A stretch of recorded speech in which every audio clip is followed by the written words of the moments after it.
Bom dia, pessoal. Então, estamos chegando aí ao final da nossa disciplina de urgências e emergências, né?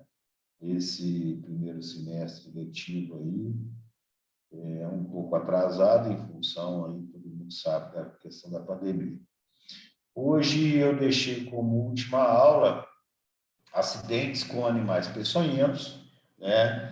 É uma entidade clínica que, com certeza, todos aí vão se deparar no dia a dia do setor de urgência e emergência. Eu utilizei aí como base principal o Manual de Diagnóstico e Tratamento de Acidentes por Animais Peçonhentos, segunda edição, Fundação Nacional de Saúde, né? E é um livro, assim, apesar de ser um pouco mais antigo, mas bem detalhado no que diz respeito aí, principalmente às manifestações clínicas, né? Visto que o tratamento, né, com a utilização dos diversos soros, né, disponíveis aí no mercado, não difere muito, tá bom? Os acidentes ofídicos, pessoal, eles têm importância médica, né, em virtude da sua grande frequência e gravidade, tá certo? Portanto, é fundamental que nós tenhamos, né, nos serviços de urgência e emergência, a padronização atualizada das condutas, do diagnóstico, né, bem como do tratamento destes acidentados. E é imprescindível que isso aconteça, pois as equipes de saúde, né, as equipes que estão de prontidão para poder fazer o acolhimento dessa vítima, com frequência, elas não recebem como um todo, né, informações da natureza, né, e da gravidade durante os cursos da graduação. Por isso que eu deixei essa aula como sendo a nossa última aula, exatamente para poder dar um certo embasamento inicial para os senhores e para as senhoras, em decorrência da prevalência desse tipo de acidente. Quais são as serpentes, né? Começando aí pelo ofidismo? Quais são as serpentes que são de importância médica, né? E isso é fundamental, né? Principalmente a identificação do animal causador do acidente é um procedimento muito importante, na medida que possibilita, né, que o médico assistente, a equipe assistente, dispense de forma imediata, né, o soro específico para aquele acidente, tá certo? Viabiliza, né, a identificação do animal causador, viabiliza o reconhecimento das espécies de importância médica no âmbito regional e também, por último, né, é uma medida auxiliar na indicação mais precisa do antiveneno que nós devemos administrar, tá? Eilas, né, as serpentes principais, tá certo? Nós temos aí o gênero Crotalus, né, o guiso, o famoso guiso da cascavel.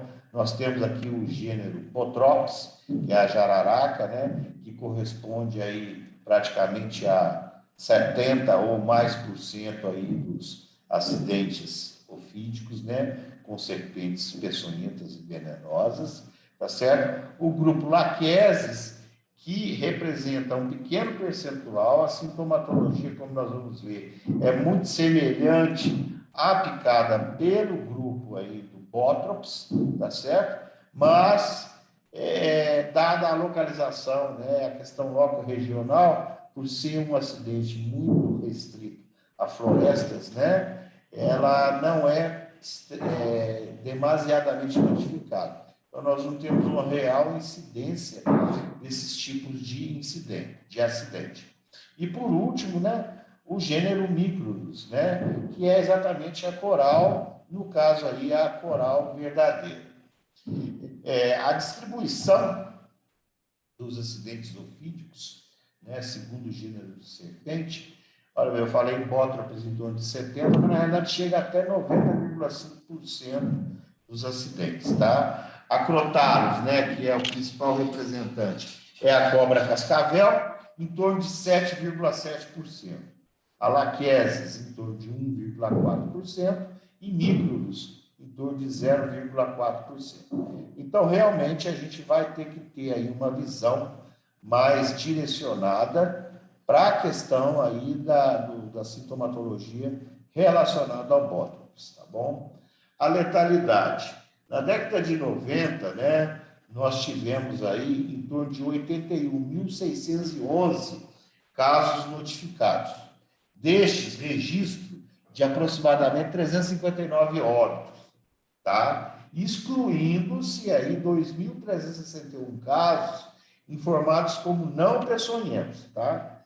A letalidade geral no Brasil, em termos de acidentes por animais peçonhentos, ela ficou em torno, né, quando no levantamento destes dados, em torno de 0,45%. O maior índice, como a gente já colocou, foi observado nos acidentes de letalidade, tá? O Crotalos, né? Onde em 5.072 acidentes ocorreram 95 óbitos, ou seja, em torno de 1,87%. Então, assim, só para entender, o Bótox, ele tem uma apresentação, uma incidência maior, mas a letalidade maior foi exatamente relacionada com os acidentes do gênero Crotalus, tá bom? Quais seriam as principais características dos gêneros das serpentes peçonhentas do Brasil? Um dos principais, tá certo? Um dos principais, que vai nos ajudar muito quando de encontro, né, quando o acompanhante traz o animal ao hospital, ao pronto atendimento, é a presença da fosseta loreal, que é um órgão, como a gente está vendo aqui, termorreceptor, situado aí aproximadamente equidistante do olho e das narinas da serpente, né? Ele é denominado, tem uma denominação popular, a serpente que tem isso aqui, ela é denominada de serpente de 4 ventas, porque parece ser realmente um nariz, né, uma narina, e indica com segurança que a serpente é peçonhenta e a fosseta loreal, ela está presente especificamente nos gêneros Bótrops, Crotalus e Lachesis, tá bom? Então, fosseta loreal é uma característica primordial no sentido de nós realmente conhecermos e afirmarmos que aquele paciente foi realmente acidentado com uma serpente venenosa. Todas as serpentes dos gêneros até então descritos são providas de dentes inoculadores, ocos, bem desenvolvidos, imóveis, exatamente para poder fazer a movimentação do bote e da mordida, né? Ficam situados na porção anterior do maxilar do animal, tá? Outro aspecto também que nós podemos colocar em relação ao potencial venenoso desses animais é exatamente a avaliação do rabo, né? Do rabinho da serpente. Normalmente, o gênero Crotalus, ele tem um guiso, tá? O gênero Botrops, ele tem um afilamento rápido e liso. E o gênero aí, Lachesis, na maioria das vezes, ele possui aí o desprovimento de escamas no terço final da cauda, né? E ele é extremamente ouriçado na frente. As escamas, elas são mais elevadas, tá bom? Então, assim, fique guardado, fosseta loreal, a presença dos dentes inoculadores na região anterior do maxilar e as características no final da cauda de cada um dos principais gêneros aí, de maior frequência, tá certo? Já o gênero Micrurus, né, que é exatamente a coral, eles não possuem a fosseta loreal, tá? Eles não possuem fosseta loreal e os seus dentes, tá? Eles são inoculadores, só que são pouco desenvolvidos, tá? Diferentemente, né, dos outros gêneros, né? Tá certo? Eles são pouco desenvolvidos e esse pouco desenvolvimento Aliado a esse pouco desenvolvimento, eles são fixos, exatamente nessa região, tá? Então, realmente, a dificuldade de inoculação desse veneno é maior. Ainda bem, dada a potencialidade que o veneno dessa cobra tem, no sentido aí de causar aí complicações neurológicas e renais. O gênero Botrops, né, que é a famosa jararaca. A jararaca, a auricana, a jararaca-sul, a urutu-cruzeiro, a jararaca do rabo branco, malha de sapo, patrona, surucucurana, comboia e caiçara. Né? Quer dizer, existem inúmeras denominações aí populares para esse tipo de animal, mas a gente sempre guarda aí pela questão do nome de jararaca. Elas têm hábitos predominantemente noturnos ou crepusculares, apresentam comportamento extremamente agressivo quando se sentem ameaçadas, desferindo botes, normalmente sem produzir qualquer tipo de ruído.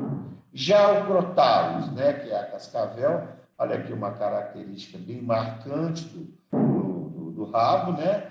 Ela, denominada de cascavel quatro ventas, olha a fosseta loreal dela aqui, maracamboia ou maracá, tá bom? Não ocorrem em florestas e no Pantanal, não tem por hábito atacar quando excitadas, denunciam sua presença pelo ruído característico do guizo ou do chocalho, tá certo? São extremamente agressivas. Já o gênero Lachesis, né, até assim, elas têm uma distribuição de cor até muito bonita, né? Mas são extremamente tóxicos, deve ser o veneno, é extremamente tóxico. É a famosa surucucu, tá certo? Surucucu pico de jaca, surucutinga ou malha de fogo, tá bom? Elas são encontradas principalmente na Amazônia legal, tá? Em florestas tropicais ou subtropicais, tá certo? E daí, apesar da gravidade da sua picada, né, da inoculação do seu veneno, são pouco notificados os acidentes em função das próprias dificuldades loco-regionais que existem, né, em relação a essas serpentes. É a maior das serpentes peçonhentas das Américas. Ela pode atingir, gente, até 3,5 metros, daí o nome surucucu, tá bom? Habitam áreas florestais, como a Amazônia, conforme eu acabei de dizer anteriormente, Mata Atlântica e algumas enclaves de matas úmidas no Nordeste. Tá? Por último, o gênero Micrurus, né? A coral, ou a coral verdadeira, ou boi-corá. Né? Olha, você ver também, é uma serpente, assim, do ponto de vista estético, de distribuição de cores, bonita, né? Mas atrás aí dessa aparência bonita de cores existe uma agressividade no sentido aí de ação e potencial do seu veneno. Elas apresentam anéis vermelhos, pretos e brancos, ou qualquer tipo de combinação, tá certo? Na região amazônica, em áreas limítrofes, elas são encontradas na cor marrom escura, quase negra, tá? Às vezes com manchas avermelhadas na região ventral. No país, existem dentro desse gênero serpentes não peçonhentas, com o mesmo padrão de coloração das corais verdadeiras. Mas elas não têm aqueles pequenos dentes inoculadores fixos na mandíbula, tá bom?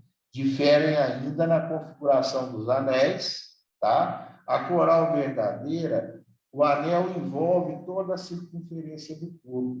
Na falsa coral, além de elas serem desprovidas dos dentes inoculadores, os anéis não circundam na totalidade o corpo da serpente, tá bom?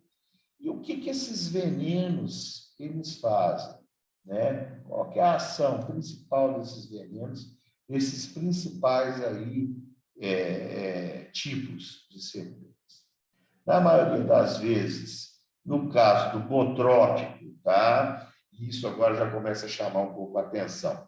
Ele tem uma ação proteolítica, coagulante e hemorrágica, tá certo? Proteolítica, ele vai ter aí formação após a picada, muita dor local, edema, bolhas e necroses, tá? Inicialmente, devido a essa ação proteolítica enzimática, tá? Provavelmente decorrente aí da atividade de proteases e hialuronidases e fosfolipases, tá bom? Libera muito mediador de resposta inflamatória da prostaglandina e, consequentemente, o indivíduo tem muita dor, tá? Tem uma ação coagulante, eles, na maioria das vezes, ativam o fator 10 e a protrombina, predispondo aí, né, a um quadro muito semelhante, em função aí da conversão de fibrinogênio em fibrina, uma coagulação intravascular disseminada, tá? E os venenos botrópicos, pelo consumo, pode levar também a grandes alterações plaquetárias e também de suas funções plaquetárias, tá? Que podem levar exatamente aí a quadros de CIVD, né? De coagulação intravascular disseminada. E possui, por último, então, além da ação proteolítica, além da ação coagulante, nós vamos ter a ação hemorrágica. São as manifestações hemorrágicas decorrentes da ação das hemorraginas, tá? Que provocam lesões na membrana basal dos capilares. E com isso existe uma disseminação desse sangramento. E isso tudo associado à plaquetopenia, quer dizer, você não tem a formação do trombo e, consequentemente, você vai ter aí alterações da coagulação. Aqui é um exemplo de evolução de uma picada por bótrops, tá certo? Por jararaca, provavelmente, caracterizada, então, como eu disse, por uma dor intensa devido a um excesso de mediadores inflamatórios que são liberados, por dor, edema, que você vê uma perna extremamente edemaciada, um edema duro, tá? Em geral, ele é de instalação precoce, caráter progressivo, daí a contraindicação absoluta de se fazer o tourniquete, tá bom? Equimoses e sangramentos no ponto da picada são frequentes, tá certo? E aí sobrevêm as infecções secundárias, infartamento pulmonar, bolhas, acompanhados ou não de áreas de necrose, como a gente enxerga aqui, tá certo? Então, vocês veem que é um acidente muito grave, né? Além desses sangramentos e ferimentos cutâneos, né, nós observamos, por vezes, hemorragias à distância, né? Hemorragias espontâneas, como gengivomorragias, epistaxis, hematemes, hematúria. Em gestantes, há um risco muito grande de hemorragia uterina, tá? E, do ponto de vista sistêmico, podem ocorrer náuseas, vômitos, sudorese, hipotensão arterial e, mais raramente, o choque, certo? Como que nós classificamos o acidente? Em leve, moderado ou grave, como nós vamos ver, para a maioria dos acidentes a gente usa essa discriminação classificatória, tá bom? Conforme você avalia a gravidade do acidente, em leve, por exemplo, edema local até dois segmentos, tempo de coagulação normal alterado, presença de hemorragia sistêmica ausente ou discreta, você vai fazer de 2 a 4 ampolas. Você classifica, por exemplo, o acidente em grave, o paciente está com hemorragia grave, hipotensão, choque, insuficiência renal, você vai fazer 12 ampolas, sempre por via de administração intravenosa. E lembrando que, tá, isso aqui, gente, é uma coisa que, assim, ninguém precisa guardar isso, né? Não precisa decorar, só saber que você vai fazer um número determinado de ampolagem conforme a classificação, mas para isso aqui a gente tem aí manuais aí à disposição em qualquer serviço. Lembrando que a administração é intravenosa e a probabilidade de você desenvolver um quadro de anafilaxia é grande, portanto, você sempre deve, antes da administração de qualquer tipo de soro antiofídico, aracnídeo, escorpiônico, etc., fazer aí antihistamínicos, fazer corticoide, exatamente para minimizar a possibilidade de anafilaxia, tá bom? Aqui, algumas complicações maiores, tá certo? Do acidente por bótrops, tá certo? 2, eu gostaria de ressaltar, a síndrome compartimental, quer dizer, existe um edema tão grande, que leva a um quadro de compressão do feixe vascular, podendo que, se não for feita uma fasciotomia, ou seja, essa abertura que vocês estão vendo aqui, tá? O indivíduo pode, às vezes, por necrose e baixa circulação, perder o membro afetado. E outra complicação importante é a presença de formação de abscessos, né, decorrentes aí de uma celulite grave, que, se não drenados, podem acabar até evoluindo, dependendo da localização. O quadro é de uma osteomielite grave e, posteriormente, até um quadro de um choque séptico ou de uma sepsis. Tá certo? Aqui um outro exemplo, que é já uma complicação um pouco mais tardia, né, em função aí do aparecimento de grandes áreas de necrose, né, você realmente vê que esse braço, né, esse antebraço está todo demasiado, endurado, com bolhas, necrosando, né, e normalmente, tá, por isso eu volto a dizer, às vezes isso aí tudo é decorrente do uso inadvertido, né, não é nem inadequado, do uso inadvertido de torniquetes, tá? Então, assim, totalmente contraindicado o uso de torniquetes nos acidentes aí por bótrops, por jararaca. Já o crotálico, ele tem uma diferença em relação à ação. Enquanto um tem uma ação proteolítica, coagulante e hemorrágica, tá certo? O crotálico, ele vai, principalmente, ele vai se objetivar numa ação neurotóxica, numa ação miotóxica e numa ação coagulante. A ação neurotóxica do veneno da crotalis, da cascavel, ele é principalmente ocasionado por uma fração de protoxina, que é uma neurotoxina presente no veneno, que tem uma atividade pré-sináptica, atuando nas terminações nervosas e inibindo a liberação de acetilcolina. Tá? Essa inibição de acetilcolina é o principal responsável pelo bloqueio neuromuscular e das paralisias motoras que os pacientes vítimas do acidente crotálico apresentam. Então, um grande divisor de águas em termos de sintomatologia para bótrops crotálico é exatamente a ação neurotóxica. Já a ação miotóxica é decorrente aí de uma lesão de fibras musculares, que é basicamente a rabdomiólise, que vai liberar enzimas e mioglobina para o soro. Isso vai ser posteriormente excretado pela urina e levando a grandes lesões renais e as principais complicações da rabdomiólise. Então, frequentemente, o paciente vítima de acidente crotálico, ele desenvolve quadros de insuficiência renal aguda, tá? E, por último, a ação coagulante, né, que decorre da atividade do tipo de trombina, que vai converter o fibrinogênio diretamente em fibrina, tá? E o consumo desse fibrinogênio, ele, em última análise, ele vai levar a um quadro de incoagulabilidade sanguínea, tá bom? Aqui, um exemplo clínico, né, algumas fotos relacionadas ao acidente por cascavel, por crótalis. Olha aqui, ó, uma hematura macroscópica decorrente da rabdomiólise, tá certo? Na maioria das vezes, você tem poucas alterações locais, diferentemente do acidente por bótrops, tá certo? Inclusive com pouca dor, tá? E aqui uma face, né? Que é a ptose palpebral, a famosa cara de bêbado, que está relacionado principalmente com a questão da ação aí neurotóxica do veneno da cascavel, tá certo?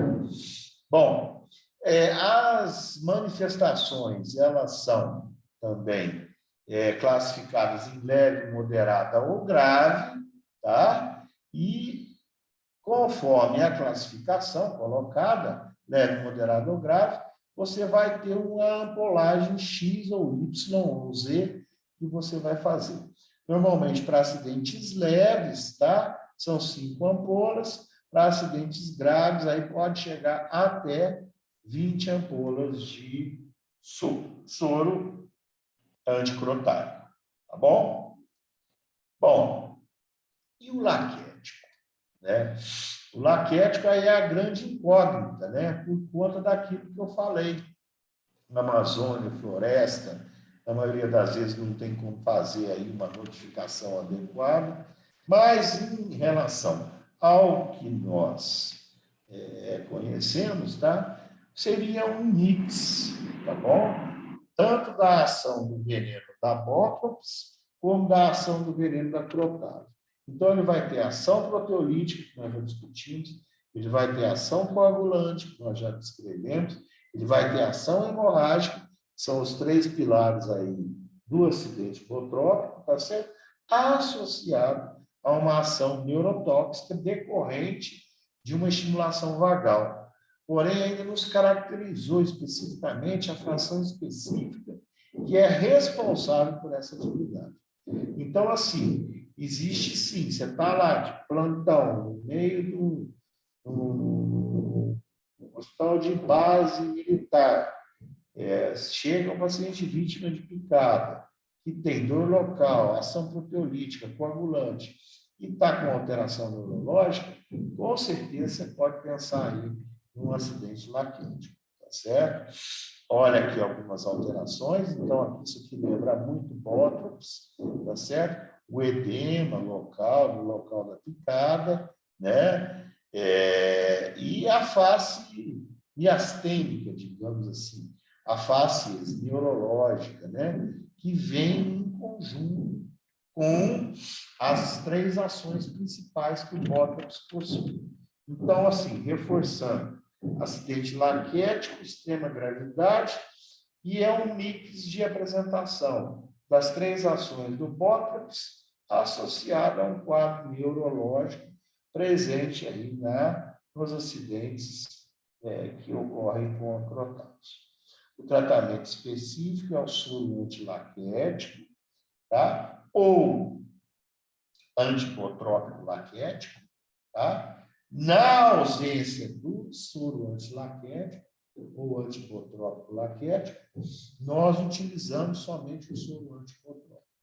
Na maioria das vezes, em função dos poucos casos estudados, a gravidade é avaliada pelos sinais locais e intensidade. Na maioria das vezes, você vai fazer aí de 10 a 20 ampolas pela via intravenosa, reforçando novamente a necessidade de utilização de corticoide anti-histamínicos antes da administração desse soro, além de todo aquele esquema que a gente já conhece, monitorização, oxigênio, veia, vigilância, hidratação, exames laboratoriais, né? E todo mundo aqui está acostumado e já está mestre aí, sabe o que pedir. Por último, o acidente elapídico, tá certo? O elapídico, ele corresponde aí a aproximadamente 0,4% dos acidentes por serpentes peçonhentas registradas no Brasil, e ele pode rapidamente levar o paciente a um quadro de insuficiência respiratória aguda, que é a principal causa de óbito neste tipo de envenenamento. Existem alguns constituintes tóxicos, que são as neurotoxinas, e elas atuam, essas neurotoxinas, em ação pós-sináptica, tá certo? Rapidamente absorvidos pela circulação sistêmica e competem com a acetilcolina, né? Pelos receptores colinérgicos da junção neuromuscular. Isso basicamente é o quê? É a ação, é um modo de ação semelhante ao curare, aos bloqueadores neuromusculares. Daí o fato do indivíduo entrar em insuficiência respiratória aguda. Ele perde a movimentação muscular, né? E as neurotoxinas de ação pré-sináptica, tá certo? Presente em algumas corais do gênero Nícolis, né? Principalmente a Nícolis coralinos, coraliumus, aliás, desculpa, né? E eles atuam também na junção neuromuscular, bloqueando acetilcolina e os impulsos nervosos, impedindo a deflagração do potencial de ação. Então, já fica bem marcante para a gente que os acidentes elapídicos, né, pela coral, são extremamente graves e necessitam de uma atuação e de um suporte, principalmente um suporte de ventilação mecânica invasiva, exatamente para poder resguardar o movimento respiratório do paciente. Esse paciente ele apresenta, né, fraqueza muscular progressiva, ele vai apresentar ptose palpebral, oftalmoplegia, faces miastênica ou neurotóxica, como acontece lá no acidente crotálico, né? E isso tudo pode evoluir aqui, ó, um quadro de insuficiência respiratória aguda, tá certo? Que vai necessitar aí de ventilação mecânica. Soro antielapídico, tá certo? Liofilizado, normalmente aí é o antídoto, né, do tratamento. Normalmente são 10 ampolas por via intravenosa, né? E todos os casos de acidente relatados e confirmados por coral são considerados acidentes graves, ou seja, todos recebem a dose máxima de ampolagem, que são 10 ampolas, tá bom? Então, todos que fiquem guardados aí, que qualquer tipo de acidente elapídico deve ser considerado como grave, tá bom? Isso era o que eu tinha para apresentar para vocês a respeito aí dos acidentes com as principais serpentes. Rapidamente, nós vamos falar agora sobre o escorpionismo. Eles são importantes, da grande frequência que ocorrem, tem uma potencial gravidade, principalmente nos extremos de idade, tá certo? As crianças são o seu alvo preferido, porque criança põe a mão em qualquer lugar, né? Os principais representantes aí de ordem médica são o Titus celulatus, que são responsáveis por um acidente de maior gravidade, o Titus baiensis e o Titus stigmurus, tá bom? As picadas, dada a questão funcional, elas atingem predominantemente os membros superiores, 65% dos quais aonde? Antebraço e mão, né? Tá certo? Maioria absoluta dos casos, salvo exceções, tem curso benigno, né? E a letalidade gira em torno de 0,58%. E os óbitos, né, são relacionados com maior frequência ao tipo celulares e mais comumente em crianças menores de 14 anos ou grandes idosos, tá certo? Aqui só uma manifestação, só uma apresentação da face ventral do escorpião, né, um artrópode, tá certo? Só para a gente relembrar aí o segundo grau. O veneno, uma vez inoculado, ele ocasiona dor local importante, né? Atua aí de forma incisiva nos complexos dos canais de sódio, despolariza essas terminações, libera muita catecolamina e acetilcolina, tá? E aparece, né, esses mediadores, eles acabam determinando o aparecimento de manifestações orgânicas, estas principalmente decorrentes da predominância dos efeitos simpáticos ou parasimpáticos, tá bom? De um modo geral, né, os extremos de idade, como estão as fotos aqui, uma criança chorando e um senhor idoso com faces de dor, tá? Normalmente, esses dois extremos, eles podem apresentar, em termos de sintomas gerais, ou hipertermia, sudorese profusa, pode ter náusea, vômito, cialorreia, às vezes uma dor abdominal, associada à diarreia, pode apresentar arritmias cardíacas, hipotensão, insuficiência cardíaca ou choque, né? Apresenta taquipneia, pode apresentar dispneia por vezes, e chegando às vezes até o edema agudo pulmonar. São muito pouco relatados esses acontecimentos, mas eles podem acontecer, tá? E é por vezes, né, principalmente crianças, agitação e sonolência, tá bom? O tratamento, tá? Para picada, né? Você também vai fazer a classificação leve, moderada e grave.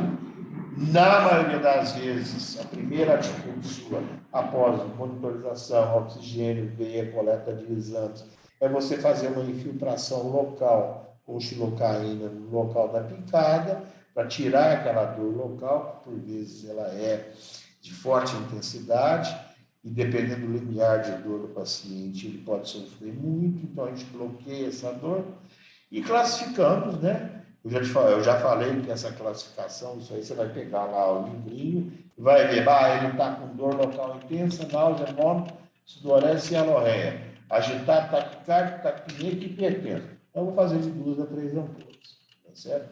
Mas, normalmente, no adulto jovem, as manifestações são muito leves, com exceção da dor e da parestesia local. Na maioria das vezes, a gente não faz nenhum tipo de ampolagem de soro anti-escorpiônico, tá bom? Então, assim, que fique, né, bem gravado para vocês a questão aí do escorpianismo. Títulos celulares, títulos baienses, né? A questão aí de muita dor local, a infiltração anestésica, cuidado com os extremos de idade e a ampolagem conforme a classificação em leve, moderado ou grave. E por último, né, em termos de acidentes aí, com animais peçonhentos, nós vamos ter os acidentes com as aranhas, né? O araneísmo, tá bom? E do araneísmo, 3 são as principais aranhas, né? Que podem aí trazer complicações, como nós vamos ver, né? Folcloricamente, né? Historicamente, a aranha ela é muito utilizada em filmes, né? Porque realmente elas têm um aspecto assim, bem ameaçador, né? Um aspecto feio mesmo, tá? No Brasil, 3 são gêneros de importância médica. Nós devemos ficar atentos, tá? No pronto atendimento quando acontecer esse tipo de acidente. A Foneutria, bom, a Loxosceles, que é a aranha marrom, e a Latrodectus, que é a viúva negra, tá certo? E a maioria dos acidentes que acabam, às vezes, chegando para a gente no pronto atendimento, eles, e muito frequentes, né, são pelas caranguejeiras, são aquelas baita aranhonas, né, e pelas armadeiras, tá certo? Mas elas são, na maioria das vezes, esses acidentes são destituídos de maior importância médica, porque eles não trazem muitas manifestações externas. Eu quero que realmente a gente foque muito na questão aqui da Loxosceles, né, que é a aranha marrom, e a viúva negra, tá? Realmente essas aranhas elas podem trazer aí grandes problemas e complicações, tá bom? Mas a Foneutria, né, que é essa primeira aranha aqui, ela também pode aí trazer complicações de menor gravidade, né? Mas que às vezes podem levar a um quadro grave. São normalmente conhecidas como aranhas armadeiras. Elas, embora provoquem acidentes com frequência, raramente levam, né, a um quadro grave. Você pode classificar os acidentes em leves, moderados ou graves. Os leves são os mais frequentes, da mesma maneira que acontece com o escorpionismo, lembrando aí os extremos de idade, pacientes previamente debilitados, acabam, às vezes,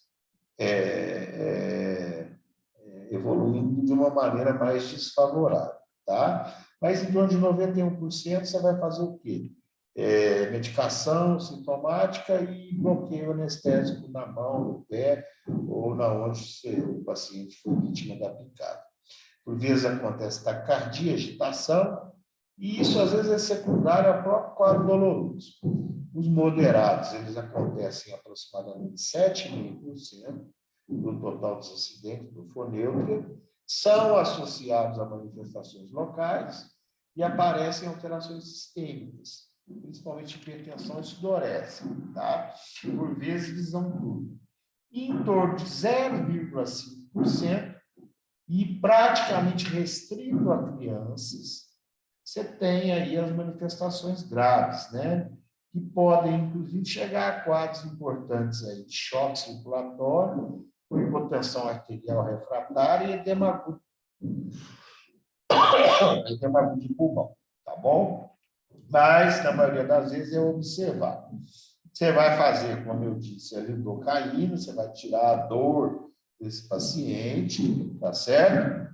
Com uma administração local e, dependendo da situação, você vai utilizar o soro anti-aracnídeo, tá? O fonetrismo, né? Normalmente aí, quando tem leve dor local, edema e sudorese, nada. Uma classificação moderada, que seria uma agitação psicomotora e hipertensão, 2 a 4 ampolas, e aquele paciente está grave, chocado, né? Como eu disse no slide anterior, normalmente restrito a crianças, de 5 a 10 ampolas. Isso aqui eu não vou cobrar em prova, tá certo, de vocês, porque isso já tem nos manuais. O importante é vocês saberem conduzir e diagnosticar o tipo de acidente. A Loxoceles, que é a aranha marrom, ela realmente pode trazer grandes complicações. Na maioria das vezes é uma picada indolor. Ela acontece principalmente nos estados do sul do país, tá? Principalmente por características de moradia, né? Muitas casas de madeira, por frestas. Ela ocorre, na maioria das vezes, em domicílio, tá bom? E acomete principalmente coxa, tronco ou braço. A Loxoceles, ela fica muito dentro de roupa, às vezes o indivíduo, ao colocar a roupa, ela vai em pique, depois que ele vai observar, né? O componente mais importante, isso precisa saber, do veneno Loxoceles, né, é uma enzima denominada de esfingomielinase D, que vai ter que por ação direta ou indireta, ela vai atuar sobre os constituintes da membrana celular, principalmente no endotélio e hemácias, né? E em virtude dessa ação, você ativa a cascata do sistema complemento, coagulação em plaquetas, e leva a uma destruição local importante com necrose. A picada quase sempre, né? Invariavelmente, ela é imperceptível. E o quadro clínico decorrente do envenenamento por Loxoceles, né, ele se apresenta sob 2 aspectos fundamentais, que vai fazer você pensar. Primeiro, é uma lesão de instalação lenta e progressiva, caracterizada quando já, né, a picada não dói, mas depois que começa a evoluir e ativa a cascata inflamatória, você vai ter dor e edema, tá? Na maioria das vezes, esses sintomas vão piorando aí ao longo de 24 a 72 horas, tá certo? Você tem, no início, uma lesão incaracterística, com bolha de conteúdo seroso, como a gente está vendo aqui já, né? Edema, calor, rubor, né? Com ou sem dor, tá? Depois você tem a lesão sugestiva, que é a lesão com a necrose central, né? Até chegar em quadros de palidez, de isquemia e necrose, tá certo? Tá aqui a aranha marrom, para a gente poder relembrar dela, tá certo? Você tem forma cutânea, visceral, hemolítica, tá bom? Aonde você, devido à destruição importante, né, da hemoglobinúria que se instala nas primeiras 24 horas, você leva a quadros aí, pode levar a quadros de CIDD, coagulação intravascular disseminada, de insuficiência renal aguda. Então, assim, realmente é um acidente que a gente precisa ficar muito atento. E você pode perder doentes em função disso. não foi nenhuma nem duas vezes que, como intensivista, eu atendi e assisti pacientes vítimas de picadas de toxoceles e que, inclusive, alguns o desfecho foi muito desfavorável e com morte, né? Na maioria das vezes aí, no moderado e no grave, você vai fazer as ampolagens do soro específico, tá? Como eu já disse, o soro antiloxocélico, Salox ou antiaracnídeo, na falta deste, tá bom? As manifestações, né? Você vai exatamente avaliar se são sistêmicas ou locais, e com isso determinar o número de ampolas, tá bom? E por último, tá bom? É o acidente por latrodectus, que é a viúva negra. Esses acidentes, eles são muito relatados na região nordeste, da Bahia, do Ceará, Rio Grande do Norte e Sergipe, tá? Na maioria das vezes causado pelo gênero Latrodectus e a espécie Curacaviensis, tá bom? A principal componente tóxico da peçonha da Latrodectus é a alfa-latotoxina. Ela atua sobre as terminações nervosas e sensitivas, provoca um quadro doloroso importante no local da picada, né? Atua sobre o sistema nervoso autônomo, né? Levando à liberação de neurotransmissores adrenérgicos e colinérgicos, tá bom? E altera também os canais de sódio.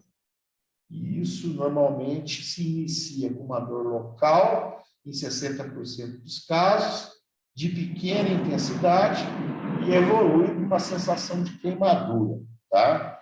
15 a 1 hora após a picada.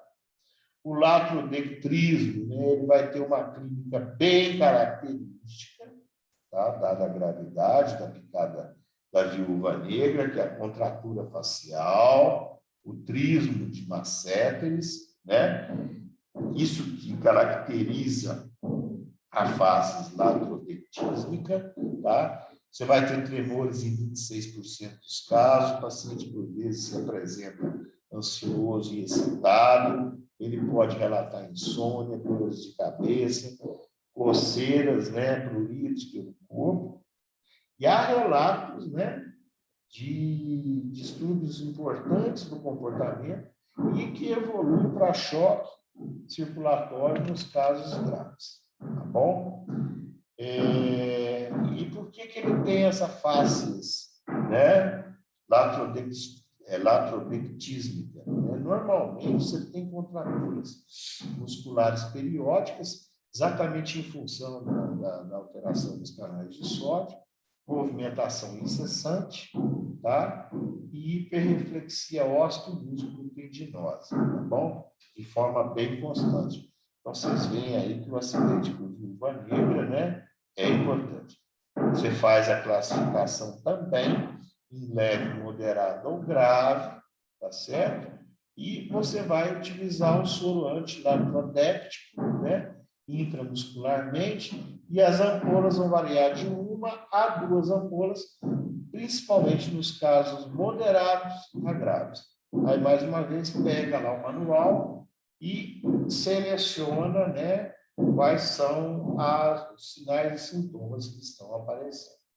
Tá bom? Então, assim, picada por viúva negra realmente é uma picada que a gente tem que tomar muito cuidado. Bom, eu deixo aqui o meu agradecimento a todos durante esse período nosso aí, né? Esses últimos meses, vocês tiveram a paciência de me escutar. Espero que vocês tenham aprendido, né? Boa parte do conteúdo, a qual eu dispus a transmitir para vocês. Desejo aí um bom, né, aproveitamento, desempenho na prova, na nossa avaliação agora, na próxima semana, e fico à disposição de todos aí para eventuais dúvidas. Um grande abraço a todos aí.